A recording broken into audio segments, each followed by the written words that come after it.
Maoist పార్టీకి మరో ఎదురుదెబ్బ తగిలింది. ఆ పార్టీకి చెందిన కీలక నేత భద్రాద్రి కొత్తగూడెం అల్లూరి సీతారామరాజు డివిజన్ కార్యదర్శి కొయ్యాడ సాంబయ్య అలియాస్ ఆజాద్ అలియాస్ గోపన్న లొంగిపోయినట్లుగా సమాచారం. 3 రోజుల క్రితం ములుగు జిల్లా పస్రాలో పోలీసులు అదుపులోకి తీసుకున్నారనే సమాచారం. ఉమ్మడి వరంగల్ జిల్లాకు చెందిన ఓ ప్రజాప్రతినిధి ద్వారా ఈ మేరకు ప్రయత్నాలు చేసినట్లుగా సమాచారం. సాయుధ పోరాటం విడిచి అజ్ఞాత జీవితం వదిలే విప్లవకారులకు దేశవ్యాప్తంగా వేర్వేరు ప్రభుత్వాలు స్వాగతం పలుకుతున్నాయి. ఈ తరుణంలో తెలంగాణ సర్కార్ సైతం లొంగుబాటుకు గ్రీన్ సిగ్నల్ ఇచ్చినట్లుగా తెలుస్తుంది. 1-2 రోజుల్లో ఈ లొంగుబాటును అధికారికంగా ధృవీకరించే అవకాశం ఉన్నట్లుగా సమాచారం. కొయ్యాడ సాంబయ్య అలియాస్ ఆజాద్ తో పాటు సింగరేణి కార్మిక సమాఖ్యకు చెందిన అశోక్ మరో 12 నుంచి 18 మంది వరకు మావోయిస్టులు లొంగిపోయే అవకాశం ఉంది. ఆజాద్ స్వస్థలం ములుగు జిల్లా గోవిందరావుపేట మండలం మొద్దులగూడెం గ్రామం.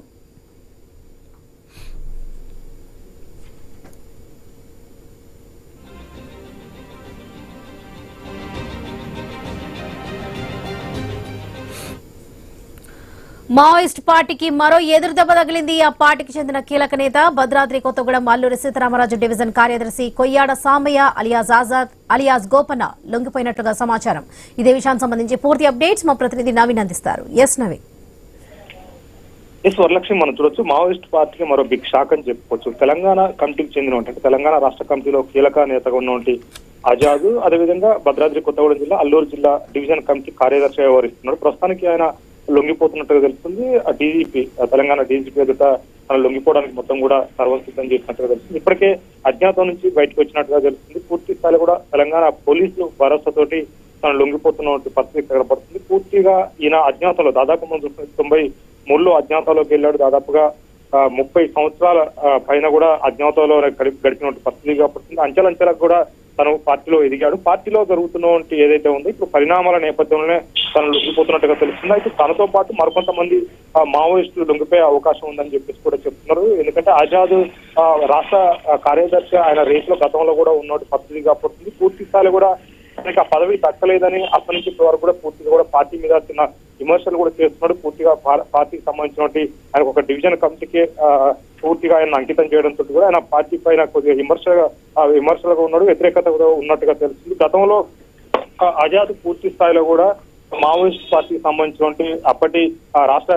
కార్యదర్శి వేప నారాయణ ఆయన చనిపోయిన తర్వాత ఆయన రాష్ట్ర కమిటీ కార్యదర్శికి సంబంధించినటువంటి రేస్ లో ఉన్నాడు. ఆ పదవిని మరొకరికి అంటే 2021లో కరోనాతో చనిపోవడంతో కూడా అప్పుడు అరుగుషన్ చనిపోయాడు. తెలంగాణ రాష్ట్ర కమిటీలో కార్యదర్శి ఉన్నాడు. చనిపోయిన తర్వాత మళ్ళీ ఆ పార్టీకి సంబంధించినటువంటి రాష్ట్ర పగ్గాలు ఎవరికి అప్పచెప్పాలనే టైంలో పూర్తి స్థాయిలో కూడా పార్టీలో బడే చొక్కారావు అలియాస్ దామోదర్, అదేవిధంగా ఆజాద్కి ఇద్దరు కూడా పోటీ జరిగిన పరిస్థితి కాబడుతుంది. ఆ పోటీలో పూర్తి స్థాయిలో కూడా బడే చొక్కారావుకి ఇచ్చిన పరిస్థితి కాబట్టి దామోదర్ ప్రస్తుతానికి తెలంగాణ రాష్ట్ర కార్యదర్శి వ్యవహరిస్తున్నాడు. అప్పటి నుంచి ఇప్పుడు కూడా ఆయన పార్టీలో కొద్దిగా పూర్తి స్థాయిలో కూడా పార్టీకి వ్యతిరేకంగా ఉన్నట్టుగానే తెలుస్తుంది. ఎందుకంటే పూర్తిగా మనం చూడొచ్చు మావోయిస్ట్ పార్టీలో ఒక పదవులు కావాలని కోరాడు. అప్పుడు ఆ పదవి రాలేదు. పూర్తి స్థాయిలో కూడా అప్పుడు దానికి వ్యతిరేకంగానే కొంతమంది అరెస్టు కూడా అయిన పరిస్థితి కాబట్టి కొంతమంది ఎన్కౌంటర్లు కూడా చనిపోయారు. అది ఇప్పటి నుంచి ప్రస్తుతానికి పార్టీలో జరుగుతున్నటువంటి అంతర్గత విభేదాలు తెలంగాణ రాష్ట్ర కమిటీలో ఆల్మోస్ట్ అందరూ కూడా లొంగుబాటు కార్యక్రమం చేపడుతున్న పరిస్థితి కాబట్టి ఎందుకంటే తెలంగాణ రాష్ట్రానికి సంబంధించినటువంటి నాయకులు పూర్తి స్థాయిలో కూడా పార్టీ నుంచి బయటకు వచ్చే పరిస్థితి కనబడుతుంది. తెలంగాణ రాష్ట్రంలో ఎవరైతే పార్టీలో కీలకంగా వ్యవహరిస్తున్నారో అంతేకాకుండా తెలంగాణ కమిటీకి అంటే తెలంగాణ రాష్ట్ర కమిటీలో ఉన్న నాయకులు మొత్తం కూడా ఆల్మోస్ట్ లొంగిపోవడానికి అయితే సర్వం సిద్ధం చేసినట్టుగా తెలుస్తుంది. ఇప్పటికే పూర్తిగా కూడా వాళ్ళందరూ లొంగుబాటు కార్యక్రమాలు జరుగుతుంది. అయితే దామోదర్తో పాటు అదేవిధంగా ఇప్పుడు ఎవరైతే ఇప్పుడు లొంగిపోతా అని చెప్తున్నారో పూర్తి స్థాయిలో కూడా ఆజాద్ ప్రస్తుతానికి లొంగిపోతానని చెప్తున్నాడు. దామోదర్ ప్రస్తుతానికి తెలంగాణ రాష్ట్ర కార్యదర్శిగా వ్యవహరిస్తున్నాడు. కానీ ఆజాద్ మాత్రం పూర్తి స్థాయిలో కూడా తనతో పాటు 18 మంది మావోయిస్టులు లొంగిపోయే అవకాశం ఉంది. ఎందుకంటే ఈయన డివిజన్ కమిటీలో ఉన్నాడు కాబట్టి ఈయన కింద పూర్తిగా కొన్ని దళాలు ఉంటాయి. ఎందుకంటే అల్లూరు జిల్లా అదేవిధంగా భద్రాద్రి కొత్తగూడెం జిల్లా ఈ ప్రాంతం మొత్తం కూడా డివిజన్ కమిటీ అంటే ఇన్ని జిల్లాలు కలిసి ఒక డివిజన్ ఉంటుంది. ఈ డివిజన్ కమిటీలో ఎవరైతే దళాలు ఉంటారో ఎవరైతే కీలక పాత్ర పోషిస్తున్నారో వాళ్ళు లొంగిపోయే పరిస్థితి కనపడుతుంది.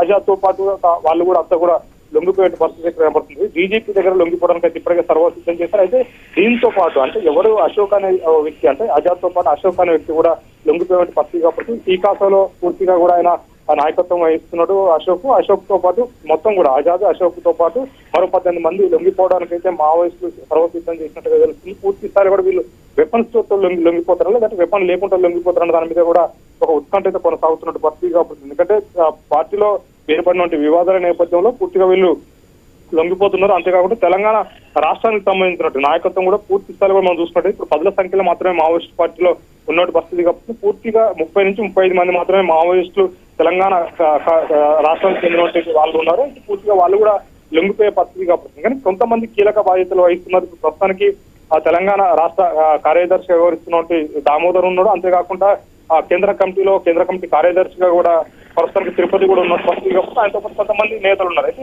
వీళ్ళు లొంగిపోతారా లేదా అని పక్కన పెడితే పూర్తి స్థాయిలో కూడా తెలంగాణ రాష్ట్ర కమిటీలో ఉన్నటువంటి నాయకులు మొత్తం కూడా ప్రస్తుతానికి అయితే లొంగుబాటు కార్యక్రమం అయితే కొనసాగుతున్న పరిస్థితి కనపడుతుంది. మావోయిస్టులకు అయితే బిగ్ షాక్ అని చెప్పుకోవచ్చు. ఎందుకంటే పూర్తి స్థాయిలో కూడా మావోయిస్ట్ పార్టీకి గడ్డుకాలం ఎదుర్కొంటున్న సమయం.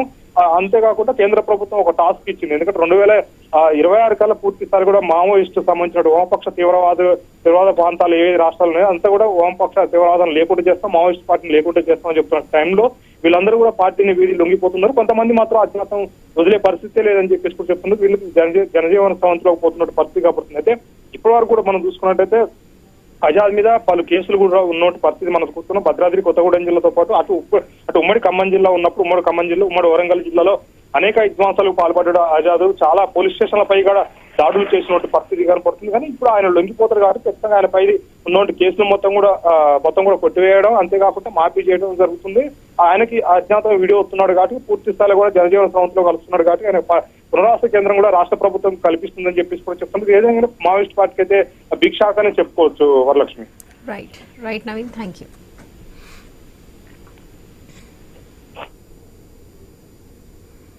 మరిన్ని అప్డేట్స్ చూసే ముందు బులెటిన్లో షార్ట్ బ్రేక్